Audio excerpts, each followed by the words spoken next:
tayo po ay nandirito na, huwag mo nang ilalagay sa iyong kaisipan ang bumalik pa sa kasalanan. Amen. Marami na pong tukso ngayon sa mundong ito. Marami na po, sabi nga, the Antichrist is there.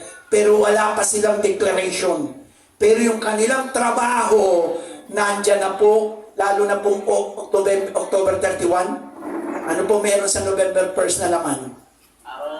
Halloween, araw ng mga patay. Ano na naman ito po yung ginagamit ni Satanas.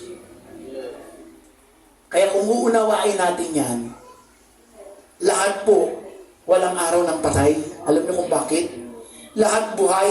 Amen. Bakit? Yung taong tumanggap sa Panginoong Hesukristo, buhay sa kalamitan. Amen. Ang taong hindi tinanggap ang Panginoong Hesukristo, buhay din siya sa impyerno na nagdadanas. Katawan mo lang naalis, kaya walang patay. Nabulok na Bukas ka ng kaba, wala ka nga makikitang katawan ng tao, kundi bulok. Kaya po walang araw ng patay. Diba? Tradisyon po lumalabas.